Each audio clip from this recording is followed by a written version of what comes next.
Hello दोस्तों, ये हमारा पाचन तंत्र का दूसरा वीडियो है। पहले वीडियो पर हमने बात कर ली थी दोस्तों कि पाचन तंत्र क्या होता है, पाचन कैसे स्टार्ट होता है, आहार नाल के द्वारा कैसे कौन कौन से पार्ट्स होते हैं। हम लोगों ने उसके अंतर्गत बात की थी मुख गुहा ग्रास नली, फिर इसके बाद भोजन अमाशय में जाता है। फिर अमाशय मतलब स्टमक, पेट के बाद भोजन जब छोटी आंत में जाता है तो उसके आगे का प्रोसेस हम सेकंड वीडियो में देख रहे हैं। अगर आप लोगों ने फर्स्ट वीडियो नहीं देखा है तो कृपया डिस्क्रिप्शन में लिंक दिया हुआ है, वहाँ पे जाके आप फर्स्ट वीडियो देख लीजिएगा। ठीक है दोस्तों। तो हम लोग दोस्तों बात करते हैं छोटी आंत की, जहाँ पे अब अमाशय के बाद मतलब स्टमक के बाद भोजन अमाशय में जाता है। दोस्तों, भोजन जब अमाशय में जाता है और छोटी आंत में जाता है अमाशय के बाद, तो यह कायम के रूप में होता है। दोस्तों किसके रूप में होता है, हमने दोस्तों बात की थी ना, कायम के रूप में। कायम के रूप में भोजन यहाँ पे आता है। ठीक है, मतलब छोटी आंत में कायम के रूप में भोजन आता है। तो भोजन जब छोटी आंत में आ जाता है तो ये भोजन का सबसे बड़े हिस्से में, भोजन प्रणाली का सबसे बड़ा हिस्सा होता है। ठीक है दोस्तों, मतलब भोजन इस बहुत बड़े हिस्से में मतलब घूमता है। भोजन छोटी आंत में बहुत बड़े हिस्से में मतलब घूमता है भोजन। ठीक है दोस्तों, छोटी आंत में। तो छोटी आंत के अंतर्गत दोस्तों, जब छोटी आंत, आगे हम इसका डायग्राम बनाए हुए हैं दोस्तों। तो छोटी आंत के अंतर्गत जब दोस्तों बात करते हैं तो यहाँ पे अग्नाशय होता है। ठीक है दोस्तों, अग्नाशय, ये क्या कहते हैं, अग्नाशय जो होता है दोस्तों, ये भोजन को पचाने के लिए, पूर्णतः पचाने के लिए एंजाइम स्रावित करता है। भोजन को पूरी तरह पचाने का एंजाइम का योगदान इसी का होता है। ठीक है दोस्तों, ये एक प्रकार की ग्रंथि होती है, उसमें ग्लैंड्स होती है, ग्रंथि है अग्नाशय। यह पूर्ण पाचक एंजाइम का श्रवण करता है। इसमें से 3 प्रकार के एंजाइम स्रावित होते हैं, जिन्हें एक ट्रिक के द्वारा हम याद कर सकते हैं। ट्रिक कह सकते हैं, एक लाइपेज पहला एंजाइम जो स्रावित होता है अग्नाशय से, ये मतलब जिग्रंथ से, लाइपेज बोलते हैं इसे। ये वसा और लिपिड का पाचन करता है। वसा मतलब फैट का पाचन करता है। और एमाइलेज जो स्टार्च मंड का पाचन करता है। स्टार्च मंड दोस्तों ये कार्बोहाइड्रेट होता है, जो हम लोग बात किए थे मुख गुहा पर, जो हम लोग बात किए थे, टाइलिन नामक एंजाइम, डायस्टेज नामक एंजाइम आता है, वो मंड चोकर स्टार्च का पाचन करता है। तो इसके बाद जो कुछ बचा हुआ होता है मंड चोकर, वो यहाँ पर एमाइलेज पाचन कर देता है। ठीक है, मतलब इसको यहाँ पर ये पाचन कर देता है एमाइलेज एंजाइम, अग्नाशय से जो स्रावित होता है। और तीसरा होता है ट्रिप्सिन एंजाइम, जो पेप्टाइड में बदलता है। हमने दोस्तों बात की थी ना कि पेप्सिन एंजाइम जो होता है अग्न किससे निकलता है दोस्तों, हमने बात की थी अमाशय से निकलता है, स्टमक से जो निकलता है। ठीक है दोस्तों, पेप्सिन एंजाइम ये क्या कर देता है, प्रोटीन को, जो प्रोटीन होता है पेप्टोन में बदलता है। प्रोटीन को किसमें बदलता है दोस्तों, हम लोग बात की थी पेप्टोन में। ठीक है दोस्तों, तो हम लोग दोस्तों ने बात की थी पेप्टोन में बदलता है। अब यहाँ पे जो पेप्टोन है, पेप्टोन को पेप्टाइड में जो बदलता है वो एंजाइम है ट्रिप्सिन एंजाइम, जो अग्नाशय से स्रावित होता है। ठीक है दोस्तों, मैं दोस्तों फिर बताता हूँ, अग्नाशय एक ग्रंथि है, पूछता है कभी कभी, अग्नाशय एक ग्रंथि है। प्रोटीन जो पेप्टाइड में बदलता है। ठीक है दोस्तों, पेप्टाइड। अग्नाशय में जो एंजाइम आता है वो कार्बोहाइड्रेट, वसा और साथ ही साथ प्रोटीन को भी पचा सकता है। ठीक है, अग्नाशय जो एंजाइम निकलते हैं। इसके बाद यहीं पे एक पित्ताशय जो होता है, जैसे दोस्तों लीवर, पित्ताशय मतलब लीवर से लगा हुआ, यकृत से लगा हुआ नीचे एक पित्त थैली होती है, पित्ताशय कहते हैं। ठीक है, यकृत जो है पित्त, जिसे गॉल कहते हैं, गॉल का निर्माण करता है। ठीक है दोस्तों, जो यकृत यहाँ पे से लगा होता है, यहाँ पे एक थैली टाइप की बनी होती है। ठीक है दोस्तों, जो ये अपने इससे जुड़ी हुई होती है, किससे, क्या कहते हैं, छोटी आंत से। ठीक है दोस्तों, तो यकृत जो है पित्त का निर्माण करता है। ठीक है, पित्त जो होता है दोस्तों, ये जो पित्ताशय जो होता है, थैली मैंने बताया ना, थैली होती है जो पित्त का निर्माण करता है, उसे गॉल कहते हैं, उसका क्या कहता है, स्टोर करता है। यह भोजन में पित्त छोड़ देता है। ठीक है दोस्तों, ये भोजन में क्या कहता है, पित्त, मैंने बताया इसे गॉल कहते हैं। इसका जो कलर होता है दोस्तों, ये गहरे हरे और पीले रंग का द्रव होता है। पूछता है कि गॉल का कलर किस कलर का होता है, तो ये पित्त गहरे पीले व हरे रंग का होता है। ठीक है दोस्तों, और इसका पीएच वैल्यू कभी ये पूछता है, क्योंकि ये क्षारीय होता है ना दोस्तों, तो 8 से 7.7 या 8 के लगभग होता है दोस्तों। ये जो पीएच होता है, ये जो है सॉरेंसन ने इसकी खोज की थी और 1906 में। ठीक है दोस्तों, ये पोटेशियम और हाइड्रोजन होता है, इसका फुल फॉर्म होता है पोटेशियम और हाइड्रोजन। ठीक है दोस्तों, ये भोजन को क्या करता है, क्षारीय होता है। मैंने दोस्तों आपको पता ही होगा कि पीएच क्या होता है। तो 7 के ऊपर जो रहता है वो अम्लीय होता है, नीचे 7 जो होता है ये उदासीन वाला भाग होता है, इसके नीचे अम्लीय जो भी अंक आते, मान लो 7.62 कुछ भी आएगा, 8 9, तो क्या होगा, क्षारीय बनाएगा। ऊपर जितने नंबर होते हैं पीएच एक वैल्यू के ऊपर जो रहेंगे, ठीक है दोस्तों, तो वो क्या होंगे, अम्लीय होंगे। तो इसका जिससे मैंने बताया ना 7.7 या अप्रॉक्सीमेट 8 होता है, तो ये भोजन मतलब क्षारीय होता है, भोजन को मतलब अम्लीय भोजन को क्षारीय बना देता है। पित्त, ठीक है दोस्तों। ये वसा का पाचन करता है। जब ये वसा का पाचन करता है तो दोस्तों इसे इम्लीफिकेशन कहते हैं, मतलब उस क्रिया को। क्योंकि दोस्तों ये क्या कहते हैं, एंजाइम तो है नहीं, एंजाइम ना होकर भी ये वसा का मतलब पाचन का कार्य करता है पित्त। ये बहुत बड़ी पॉइंट है। कहता है वो कौन सा एंजाइम है जो एंजाइम ना होते हुए भी वसा का पाचन करता है, उसे क्या कहते हैं? तो उसे दोस्तों कहते हैं मतलब गॉल, पित्त। जो यकृत से निर्माण करता है और पित्ताशय जो थैली बनी होती है उसमें क्या कहते हैं इकट्ठा हो जाता है, ठीक है दोस्तों। फिर वहाँ से ये क्या होता है, धीरे धीरे स्रावित होता रहता है। एंजाइम ना होकर, मैंने दोनों बताया ना। तो दोस्तों ये हो गया। फिर इसके बाद कोलेस्टीन नामक हार्मोन्स जो पित्त को उत्तेजित करता है, ठीक है दोस्तों। ये जो कोलेसिस्टोकाइनिन नामक हार्मोन्स है, ये पित्त को क्या कहता है, उत्तेजित करता है। मतलब कि पित्त जो लीवर है उसको उत्तेजित करता है कि तुम पित्त का निर्माण करो। और ये निर्माण नहीं करेगा तो फिर आगे जो प्रोसीजर है कि मतलब ये भोजन को क्षारी नहीं बनाएगा। जिसकी भोजन क्या कहते हैं, ये जो जिसमें छोटी आंत की बात कर रहे थे ना दोस्तों, तो छोटी आंत में भोजन जो होता है वो छोटी आंत को क्षारी भोजन पसंद है। ऊपर से जो भोजन आता है अम्लीय होता है। मैंने दोस्तों बताया था कि अमाशय में HCl होता है जो भोजन को अम्लीय कर देता है, जीवाणु को नाश कर देता है। तो जो HCl होता है अम्लीय कर देता है। लेकिन नीचे जो छोटी आंत होता है उसका कहता है हमें भैया अम्लीय भोजन पसंद नहीं है, तो क्षारी भोजन उसको पसंद होता है। तो पित्त जो होता है, यकृत जो होता है, पित्त को छोड़ देता है, लो भैया पित्त जाओ और इसको क्षारी कर दो, तो क्षारी कर देता है जाके, ठीक है दोस्तों। जब क्षारी कर देता है तब वो ले लेता है कि भैया हम अब हमारे मन का है तो हम इसको ले लेते हैं। तो वो इसी वजह से वो एक प्रोसीजर है जो उसी वजह से चलता है, ठीक है। तो कोलेसिस्टोकाइनिन नामक जो हार्मोन्स होता है ये छोटी आंत से स्रावित होता है। छोटी आंत से स्रावित होकर बोलता है कि भैया तुम जो है पित्त का निर्माण करना स्टार्ट रखो, उसको उत्तेजित करता रहता है, ठीक है दोस्तों। तो छोटी आंत जो अम्लीय भोजन मैंने बताया पसंद नहीं होता है, तो वो क्षारीय भोजन पसंद करता है, अतः इसे यकृत से क्षार में बदलता है। तो ठीक है दोस्तों, छोटी आंत के ऊपरी भाग में 2 हार्मोन्स निकलते हैं। कोलेसिस्टोकाइन मैंने बताया दोस्तों आपने, जो पित्त को छोड़ने के लिए उत्तेजित करता है, और सेक्रेटिन हार्मोन्स जो अग्नाशय को उत्तेजित करता है कि भैया तुम भी एंजाइम छोड़ते रहो। क्योंकि छोटी आंत चाहता है कि मैं ज़्यादा काम ना करूँ, मुझे पचा पचाया मिल जाए, थोड़ा सा वर्क करना पड़े, तो इसलिए वो ऐसे हार्मोन्स को छोड़ता है जो उत्तेजित करने का काम करते हैं। कोलेसिस्टोकाइनिन नामक हार्मोन जो निकलता है वो पित्त छोड़ने वाले मतलब यकृत को, लीवर को उत्तेजित करता है कि पित्त छोड़ो। और सेक्रेटिन हार्मोन जो निकलता है वो अग्नाशय को उत्तेजित करता है कि भैया तुम लैट, जो मतलब लैट लाइपेज एमाइलेज ट्रिप्सिन नामक हार्मोन्स होते हैं उनको कहता है छोड़ो भैया, उनको छोड़ने के लिए उत्तेजित करता है, ठीक है दोस्तों। अब बात करते हैं हम ये ये भाई, ठीक है दोस्तों। मैंने आपको बताया ना कायम के रूप में भोजन आया यहाँ पे छोटी आंत में। और इसके बाद ये देखो अमाशय है, इसे 3 एंजाइम मैंने बताई दिया, लैट, ठीक है दोस्तों। यहीं से लगा हुआ एक होता है, क्या कहते हैं, मैंने बताया लीवर। ये पित्ताशय होता है, ये पित्त का निर्माण किया गॉल। यहाँ पे क्या होता है, स्टोर होता है जाके। सेक्रेटिन हार्मोन्स मैंने दोस्तों बताया आपको, भोजन की छोटी भोजन छोटी आंत के बाद ड्यूडेनम में पहुंचता है, ठीक है दोस्तों। ये दोस्तों दिए ड्यूडेनम, भोजन यहाँ से आता हुआ यहाँ पे ड्यूडेनम में पहुंचता है। ड्यूडेनम में कोई एंजाइम नहीं निकलता है, ठीक है दोस्तों, याद रखें ड्यूडेनम में कोई एंजाइम नहीं निकलता है। और ड्यूडेनम जो है छोटी आंत का ही भाग है। ड्यूडेनम के बाद भोजन ज्यूजेनम में आता है, ठीक है दोस्तों, ज्यूजेनम में आता है। भोजन का थोड़ा इसमें थोड़ा भोजन क्या कहता है, स्टैंड करता है, फैलता है। और निचला हिस्सा जिसे इलियम कहते हैं, यहाँ पे भोजन, फिर इसके बाद भोजन इलियम में आता है। इलियम में इरेप्सिन नामक हार्मोन्स स्रावित होता है। इलियम क्या करता है, इरेप्सिन नामक हार्मोन्स को क्या कर देता है दोस्तों, स्रावित करता है। मैंने बताया था ना, ये भी प्रोटीन का ही पाचन करता है, किसका, प्रोटीन का। अभी मैंने दोस्तों क्या कहा था, प्रोटीन जो है पेप्टोन, फिर इसके बाद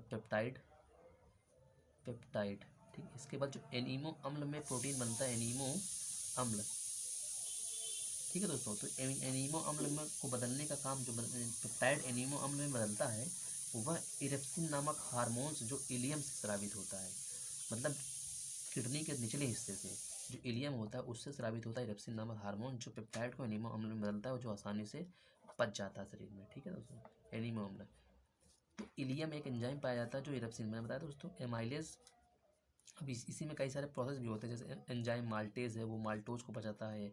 एंजाइम सुक्रोज है, वो सुक्रेज है, सुक्रोज को पचाता है, शुगर जो होता है दोस्तों। एंजाइम ग्लैक्टेज है जो ग्लैक्टोज को पचाएगा। ये 5 प्रकार के एंजाइम छोटी आंत से निकलते हैं, लेकिन मुख्यतः ये इलियम का इरेप्सिन होता है। जो प्रोटीन जो जटिल होता है, मैंने बताया था दोस्तों जटिल होता है, क्योंकि नाइट्रोजन युक्त होता है प्रोटीन। और जटिल प्रक्रिया होती है, जटिल प्रक्रिया मतलब आसानी से ये पचता नहीं है, इसलिए इसे जटिल अवस्था में रखा गया है, इसलिए कई प्रोसेस से हो गए पचता है। तो प्रोटीन को क्या करता है, पचाता है ये दोस्तों, ठीक है, अमीनो अम्ल में बदल देता है। तो कभी कभी पूछता है कि 5 प्रकार के छोटी आंत से निकलने वाले एंजाइम में सबसे प्रमुख इरेप्सिन है, सबसे प्रमुख कौन सा होता है, इरेप्सिन। इलियम की जो संरचना होती है, अंगुलीनुमा संरचना होती है, ठीक है दोस्तों, उसे बिलाई कहते हैं। इलियम की जो संरचना होती है दोस्तों, ये अंगुलीनुमा संरचना होती है, ऐसे करके होती है। जिसे विलाई कहते हैं, जो अवशोषण का काम करता है। ठीक है दोस्तों, छोटी आंत के 3 भाग मैंने दोस्तों बता ही दिए आपको, ये तो आपको दोस्तों पता ही, मैंने बता ही दिया सेक्रेटिन। अब इसके बाद हम दोस्तों बात करते हैं छोटी आंत में जल का, और दोस्तों हाँ एक बात ये बताना चाहता हूँ मैं कि छोटी आंत में जल का अवशोषण नहीं होता है। ये बात पूछता है कि छोटी आंत में पूर्ण भोजन का अवशोषण होगा। अगर पूछता है कि भोजन का अवशोषण कहाँ होता है तो छोटी आंत में। अगर पूछता है भोजन के जल का अवशोषण कहाँ होता है तो वो बड़ी आंत होगा। ठीक है, जगह जहाँ पर जल लिख देगा तो वहाँ पे छोटी आंत नहीं कहेंगे, बड़ी आंत। ठीक है, अवशोषण बड़ी आंत में होता है। यकृत में कार्बोहाइड्रेट के रूप में संचित अपचा भोजन जो होता है ग्लाइकोजन होता है। ठीक है, जो कार्बोहाइड्रेट होता है वो जो पचता नहीं है, वो अपचा होता है, उसे ग्लाइकोजन में, मैंने बताया ना कि इलियम से 5 प्रकार के एंजाइम निकलते हैं, तो उसी से तो वो स्रावित कर देता है। अब इसके बाद भोजन जो होता है बड़ी आंत में आता है। ठीक है दोस्तों, बड़ी आंत का टेक्निकल नाम कभी कभी पूछता है। टेक्निकल नाम मतलब जो चलता फिरता नाम है, मतलब चल रहा है, कोलोन कहते हैं। ठीक है, मुख्य कार्य इसका होता है भोजन का अवशोषण करना। ठीक है दोस्तों, ये क्या करता है, भोजन को क्या कर देता है, अवशोषित कर देता है। ठीक है, भोजन को जल का अवशोषण करता है, सॉरी दोस्तों मैं भूल गया था, जल का अवशोषण करता है। डायरिया एक बहुत फेमस बीमारी है डायरिया, जो बड़ी आंत जब खराब हो जाती है, मतलब उसमें कोई प्रॉब्लम हो जाता है तो ये जल का अवशोषण करना अच्छी तरह नहीं कर पाता है। मतलब दोस्तों क्या होता है, जैसे हम लोग स्वस्थ हैं, हम लोग सही से चल रहे हैं, अब कोई अंग हमारा खराब हो जाता है तो वो सही से काम नहीं करता है। ठीक है, तो जब डायरिया खराब हो जाए, मतलब डायरिया होता है, रोग हुआ, तो उससे क्या होता है, छोटी आंत बड़ी आंत में प्रभाव पड़ा, तो बड़ी आंत सही से काम नहीं करती, मतलब पूरी तरह खराब नहीं होती लेकिन सही से काम नहीं करती है, जिससे जो जल का अवशोषण होता है वो सही से नहीं हो पाता है। इसलिए जो बेकार चीज़ें होती हैं, ठीक है, वो पानी की तरह निकलने लगती है रेक्टम के रूप में। इसका निचला भाग जो होता है दोस्तों सीकम कहलाता है। ठीक है दोस्तों, ये बड़ी आंत का निचला भाग जो होता है, हम लोग बात करेंगे यहाँ पे, सीकम कहलाता है। ठीक है दोस्तों, ये अपेंडिक्स जो होता है यहीं पे इसी में होता है, अपेंडिक्स यहाँ पे होता है दोस्तों, उसे क्या कहते हैं, ये अवशेषीय अंग होता है। ठीक है दोस्तों, ये क्या होता है, अवशेषीय अंग जिसका कोई उपयोग नहीं है। इसी बड़ी आंत में ही अपेंडिक्स होता है। ठीक है, बड़ी आंत के कुछ भाग होते हैं दोस्तों, जैसे मान लो यहाँ से जब भोजन स्टार्ट होगा तो असेंडिंग क्लोन कहते हैं, यहाँ से फिर ट्रांसवर्स क्लोन बोल देंगे, फिर से डिसेंडिंग क्लोन बोलते हैं, फिर सिग्नोइड क्लोन बोलते हैं। ये जो बीच का भाग है दोस्तों, ये सिग्मोइड क्लोन है। ठीक है दोस्तों, ये पूछता है कभी कभी सीक्वेंस कि पहले भोजन असेंडिंग क्लोन में जाएगा, फिर ट्रांसवर्स, फिर डिसेंडिंग, फिर सिग्मोइड, फिर रेक्टम। ये प्रोसीजर होता है, कभी सीक्वेंस में लगाने को दे देता है, ऊपर नीचे कर देगा, आप लोग कंफ्यूज हो जाएंगे, तो ये सीक्वेंस रहता है। ठीक है दोस्तों, ascending, transverse, descending, sigmoid, rectum, बिल्कुल ईजी है। ठीक है दोस्तों, जो भोजन यहाँ पे आता है, मैंने बताया था ना, छोटी आंत में भोजन कायम के रूप में आता है स्टोमक से। इसके बाद जब भोजन यहाँ पे आता है, भोजन की अंतिम अवस्था में जब भोजन आ जाता है, क्योंकि भोजन यहाँ पे अंतिम अवस्था में आता है रेक्टम में, रेक्टम से बाहर भी निकल जाएगा यहाँ से, तो दोस्तों ये कायल के रूप में आता है। किसके रूप में आता है दोस्तों, मैं बताना चाहूँगा, कायल के रूप में, पूर्ण पचा भोजन होता है कायल, कायल के रूप में यहाँ पे आएगा, जो पूर्ण पचा होता है, पूर्ण पचा। ठीक है दोस्तों, फिर जो मलाशय से कायल जमा होता है यहाँ पे, मतलब एक रेक्टम इंग्लिश में बोलते हैं, हिंदी में मलाशय कहते हैं, जहाँ पर बिलोरुबिन नामक एक द्रव मिल जाता है, यही रेक्टम में, मलाशय में, जिसके कारण जो लैट्रिन होती है उसका रंग पीला होता है। कभी ये पूछता है कि लैट्रिन का पीला रंग किसके कारण होता है, तो वो बिलोरुबिन, ठीक है, एक द्रव होता है, वो कहाँ पर स्रावित होता है, कहाँ पर पाया जाता है, वो मलाशय रेक्टम में पाया जाता है, जो सबसे निचला भाग होता है किसका, बड़ी आंत का। ठीक है दोस्तों, तो यहाँ पे ये पॉइंट याद रखना दोस्तों। ठीक है, बिलोरुबिन, बिलोरुबिन पूछता है कभी, और कभी कभी पूछता है जो हमारा मूत्र होता है, ये इसका जो पीला रंग होता है ये किसके कारण होता है, ये यूरोफॉर्म के कारण होता है। ठीक है ना, यूरोक्रोम के कारण होता है। फिर कहीं कहीं यूरोफॉर्म भी लिखा था लेकिन यूरोक्रोम होता है। ठीक है दोस्तों, तो यूरोक्रोम के कारण क्या होता है, मूत्र का रंग क्या होता है, पीला होता है, यूरोक्रोम। ठीक है दोस्तों, अब हम बात करते हैं दोस्तों, पाचन के चरण की बात करते हैं। ठीक है दोस्तों, पाचन के जो चरण होते हैं उनकी बात करते हैं कि भाई कभी कभी पूछता है कि पाचन के कौन कौन से चरण होते हैं, ऑप्शन दे देगा, ये चरण। तो पहले भोजन का जब पाचन का चरण स्टार्ट होता है, अंतःकरण या अंतःग्रहण कहते हैं, जब मुख में भोजन जाता है तो उसे अंतःकरण कहते हैं। ठीक है दोस्तों, इसके बाद पाचन, फिर अवशोषण होता है भोजन का, फिर स्वांगीकरण होता है जिसे आत्मसात कहते हैं, फिर इसके बाद भोजन क्या होता है, विसर्जित हो जाता है। तो स्वांगीकरण के दौरान ही हमें भोजन से ऊर्जा मिल जाती है। क्या मिल जाती है, ऊर्जा, क्योंकि हम भोजन किस लिए करते हैं, ऊर्जा प्राप्त करने के लिए, कि हमें ऊर्जा मिले। तो स्वांगीकरण के दौरान ही हमें क्या मिल जाता है दोस्तों, ऊर्जा मिल जाती है। इसके बाद भोजन, जब ऊर्जा हमको मिल जाता है तो इसके भोजन जब विसर्जित हो जाता है रेक्टम के थ्रू, रेक्टम के द्वारा, तो उसे विसर्जित भोजन, उसका कोई मतलब नहीं होता है। मतलब हमारे शरीर के लिए कोई मतलब नहीं होता, लेकिन जब बाहर आता है तो इसका मतलब होता है खाद वगैरह के लिए। ठीक है दोस्तों, तो पाचन के चरण मैंने बता दी, पूछता है अंतःकरण, पाचन, अवशोषण, स्वांगीकरण, इसे आत्मसात बोलते हैं, और विसर्जन। ठीक है दोस्तों, अब हम दोस्तों क्या करते हैं, हमारा चैप्टर यहाँ पे समाप्त होता है। हम लोग जितना भी इम्पोर्टेंट था हम लोग डाइजेस्टिव सिस्टम के बारे में, पाचन तंत्र के बारे में हम लोग दोस्तों पढ़ चुके हैं। अब हम लोग दोस्तों थोड़ा सा क्वेश्चन की बात करते हैं। इसके इम्पॉर्टेंट क्वेश्चन जो अभी तक पूछे गए हैं एग्ज़ाम्स में, मतलब इम्पॉर्टेंट क्वेश्चन, वैसे तो बहुत क्वेश्चन पूछे गए हैं, लेकिन हम कुछ इम्पॉर्टेंट क्वेश्चन की बात करते हैं जो अधिकतर पूछे जाते हैं दोस्तों। ठीक है दोस्तों, ये 10 क्वेश्चन हैं, ये दोस्तों बहुत ही इंपॉर्टेंट है। चलो दोस्तों बात करते हैं क्वेश्चन की। दोस्तों क्वेश्चन जैसे देखो, अब आप लोग बताना, देखो आपको आ जाए, अब जब देखोगे तो आपको लगेगा कि हाँ क्वेश्चन आ रहे हैं हमको।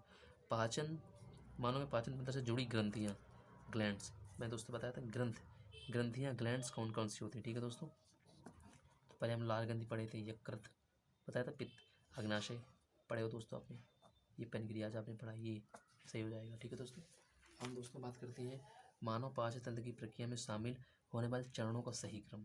अभी अभी दोस्तों हम लोगों ने पाचन तंत्र के चरण की बात की है। ठीक है दोस्तों, तो पहला क्या होता है, मैंने दोस्तों कहा था आपसे अंतःकरण या अंतःग्रहण, अभी हमने चरण की बात की थी। तो इसके बाद पाचन, ठीक है, फिर अवशोषण। तो इसमें और इतना तो वो याद रहेगा दोस्तों, तो हो सकता है कि हमारा कोई ऑप्शन टिक हो जाए। दोस्तों देखो, अब यहाँ पे हम लोग पहले अंतःकरण होता है, तो अंतःकरण यहाँ पे यहाँ पे है। अंतःकरण के बाद पाचन, अवशोषण, आत्मसात, विसर्जन, हाँ यही सही हो जाएगा दोस्तों हमारा ये वाला। ठीक, तो दोस्तों कितना इजी से हम लोग कर लेते हैं। मैंने जितना पढ़ा सभी क्वेश्चन आ रहे हैं ना दोस्तों, आप देख रहे होंगे कि मैंने जितना भी पढ़ाया सब ओवरऑल इसी के इर्द गिर्द हो रहे हैं। ठीक है, शरीर के किस अंग में प्रोटीन का पाचन शुरू होता है। अब दोस्तों यहाँ पे प्रोटीन का पाचन, तो मैंने देखो दोस्तों पेट होगा, क्योंकि क्यों बताया था ना मैं, स्टोमक में पहला पेप्सिन एंजाइम जो होता है वो प्रोटीन को पेप्टोन में तोड़ता है, प्रोटीन को पेप्टोन में तोड़ता है। ठीक है दोस्तों, तो ये हम लोग दोस्तों बात कर ही चुके हैं पहले से ही, शरीर में प्रोटीन का पाचन शुरू होता है सबसे पहले पेट से। ठीक है दोस्तों, अब इसमें देखो दोस्तों हाइड्रोक्लोरिक एसिड का काम क्या होता है, जो HCl की बात किए थे, स्टोमक में ही HCl की बात किए थे।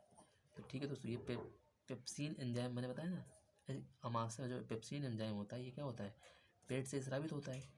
तो क्या कहते हैं, प्रभावी बनाता है, पेप्सिन एंजाइम को स्रावित करता है, क्योंकि हाइड्रोक्लोरिक एसिड भी पेट में पाया जाता है।